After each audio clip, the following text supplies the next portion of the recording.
Submit spirit to form matter. Our celestial humanity arrives, awaking in a dream, an inception of our reality. So we live, we love, and then there is music. So we dance, we sing, we praise, we reflect.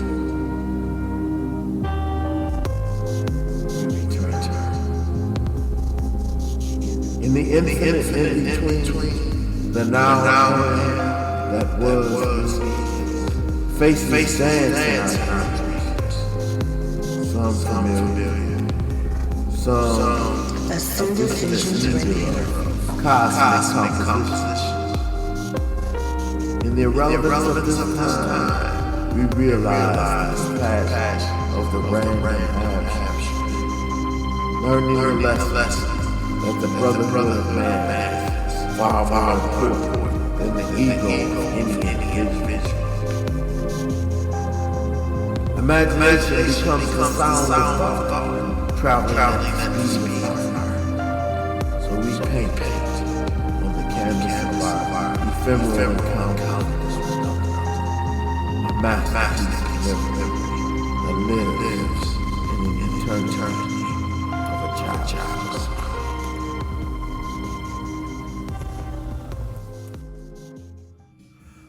Talk about generational music, keeping to the theme planet Earth, life on planet Earth. What I've learned so far, I'm gonna talk about generational music and the generational controversies as far as the different cultural and colloquialisms and whatnot.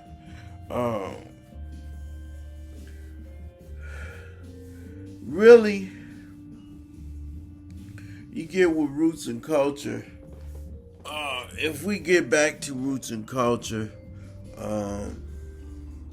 you really see what music was about. You get into African systems and all the systems in the world. Each culture has their brand of music and art and poetry. Some of it is not art but spirituality, but we call it art, and it's actually connected to spiritual systems. Some people mistakenly call them idol worshipers or whatever, and it's not that. A lot of cultures just have symbolisms for things, and it's not an idol. An idol is actually dependent on a thing to do something for you that's not animate, But I ain't even gonna get into all that. But roots and culture as far as music, the generational music. If you study the 20th century, it pretty much has shaped most of our lives that's still living. Somewhere along the lines, your grandparents, your great grandparents, great great grandparents, and some of them great great great great great grandparents. The music they listened to shaped the world in which you were born.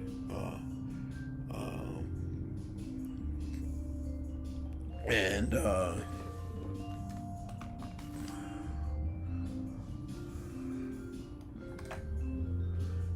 it's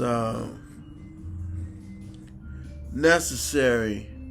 I use a lot of digital music tools and whatnot now, and software systems and whatnot to make music, and that's okay. But you need to have some kind of celestial instrument, whether it be a trumpet, saxophone, flute, congas, something celestial, to accentuate the real feel of the organic spirit of what music is about. I would say incorporate it with the digital and see what you come up with. That's what you need to do. That's what I've done anyway. Put a lot of the celestial instruments with computer generated or software generated digital audio workstations and stuff like that.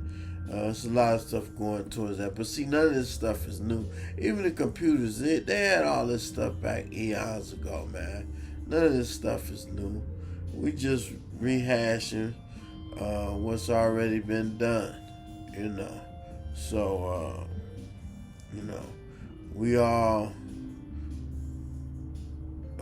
enjoy music, and the generations always, the ones before, always some kind of way don't like the one after with their music. They didn't like our hip hop. A lot of people didn't like the music before us, but those that brought the music to the forefront of that generation, of course, we love it. And then those of us who really appreciate true music and know the roots of where the music came from and culture, we appreciate all of it. Now, when it comes to the negativity and the toxicity of the industry and the hateration in the music and stuff like that, I understand people telling their story and when they're in the streets and stuff like that, and just telling the stories of what they did with a lot of the rap and stuff now. But, toxic stuff, whatever you put out, that's what you're going to get back. I'll put it like that. Whatever you put out, that's what you're going to get back. So,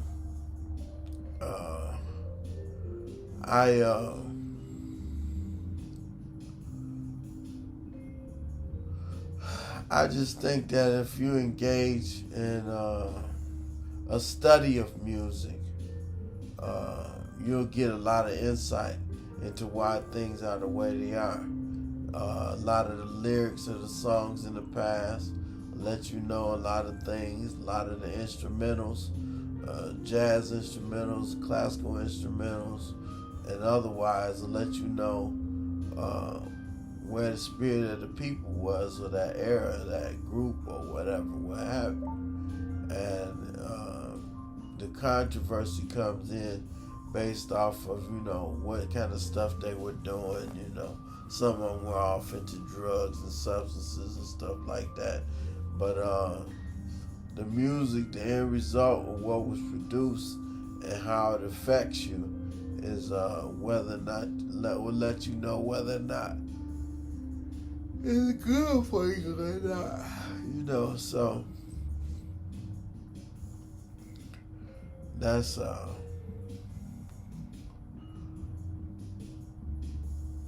what all I gotta say about that. Now, when it comes to cosmic instruments, gongs and singing bowls and stuff like that, all those are healing tools that are on the frequency of 528, 432, and other frequencies and whatnot for healing and elevating the consciousness and the spirit.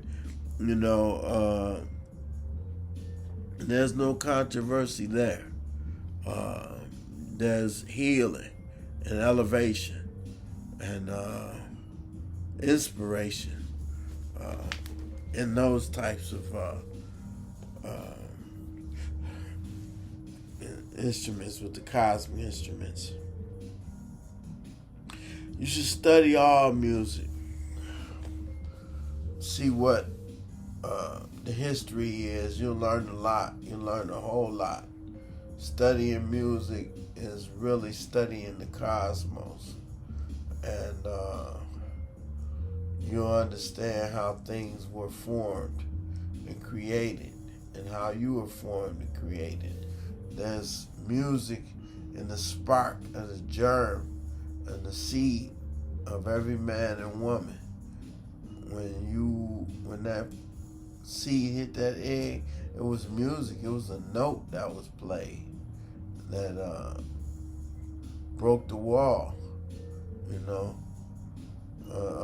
membrane. It's a note that was played. So it's a lot of stuff you can get into and learn if you study music.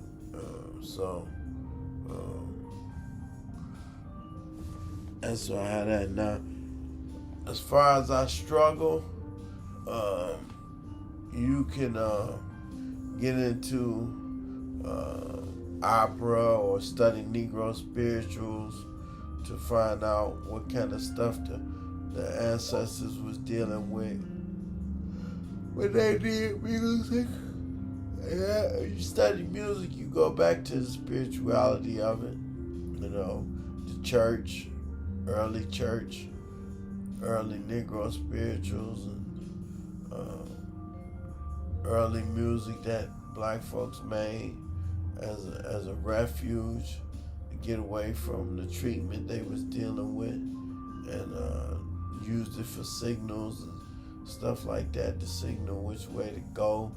The Underground Railroad and stuff like that. There's a lot of different scientific things that black folks use with music, and there's a lot of different things that other people use music for, other than just entertainment. Music is a key, and like my brother Malik said, music is life. And a lot of, I'll say this here, a lot of people have their idiosyncrasies and toxic thought processes about different things and whatnot. A lot of music I don't like sad love songs, because you don't realize what kind of effect that produces when you put it out there like that. But then it brings healing to some folks. I just personally don't like sad love songs because it promotes depression and melancholy, and you can spiral down if you're not strong. I know it releases pressure and gives people an outlet to heal and cry or whatever, what have you. But if you feeding off of that stuff all the time, it's going to shape your mind to think a particular way and act a particular way all the time. You get through a bad relationship, you listen to some bad, sad love song. Next thing you know, you giving up on the whole situation of love, and you judging everybody in blanket statements. And, next person come along may have a grand opportunity for you to heal, and you look at that like, oh, I listen to this song and I know you ain't gonna be no good either, because all of y'all, that's what that stuff promotes. Just like toxic people, folks can't let somebody. I've experienced in the community the toxicity of ignorance. The toxicity of ignorance where people have passed away. They didn't want nobody. They wouldn't allow certain people to come to the funeral of the deceased, because I'm like, wow, that was one thing, and then this posthumous hateration and toxicity still being spread by the other people, and I'm like, wow, it's just people don't know how to live and don't know how to think. And you study their history and what they're into.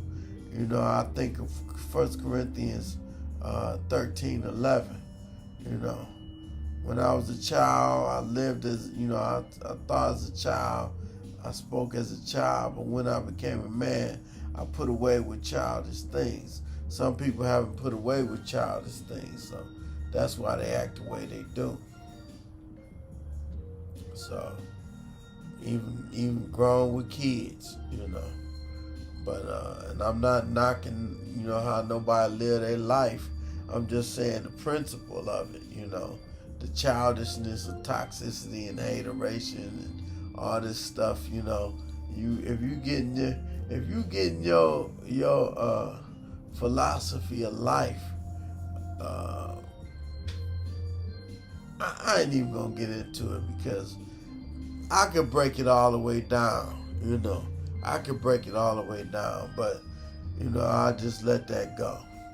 But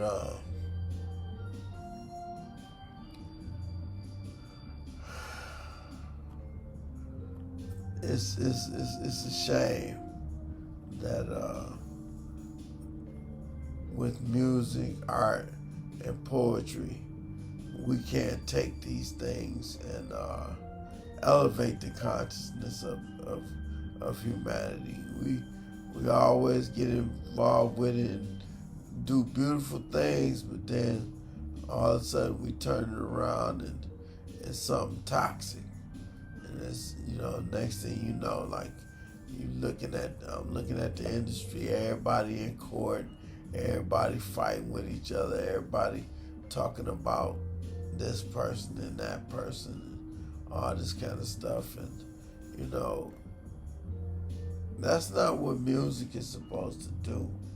Music is supposed to inspire, as my sister say. If it's not inspiring, what's it doing? If it's not inspiring, what's it doing? And why are you using it? Why are you listening to that? If it's not inspiring, And I'm not hating on nobody's art. I'm just saying, if it's not inspiring me, I won't engage in it. And I'm not trying to get everybody to listen to my music, whatever. You may think, oh, he always posting. That's for me. My Facebook page, Instagram, all that stuff, that's extra storage space for me. That's what I use it for. I can give a good goddamn less, really, if somebody else like it or whatever. If they do and they say some comments, I try to give them a like or appreciate the comment or whatever. But I'm not doing it for that. Storage space, and I'm facing my book. Storage space. That's all that stuff is. Because they want to charge you arm and a leg for extra storage space, and they don't want to give you enough space that you need, even when you're willing to pay for it. And it's just a scam all the way around. Creative people don't never have enough space to do nothing. Not the kind of creative people I know. So. But, spoken word, what you put out there, you can't take it back. You can't take it back. You could delete it, but it's out in the universe already. So be careful and mindful of what you say and how you speak. That goes for me as well. I've spit fire on my page a lot when I was talking about, but it all dealt with true stuff. And all of them are falling now. Elon, all of them, I was going in on them. It's like, now they just, what? Okay. You don't have the best interest. You don't have the best humanity in your best interest. You are going to fail. If you don't have the collective of the people in your best interest, you are going to fail. I don't care how successful you are.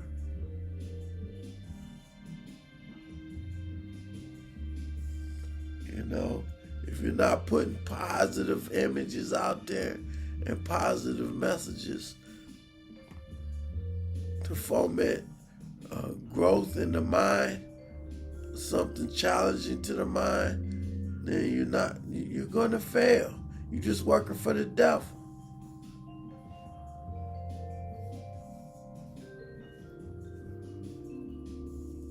Flat out. So that's all I got to say about that. But generational music and generational controversy, we can avoid all of that stuff, the negativity, by promoting positive images and vibrations and words.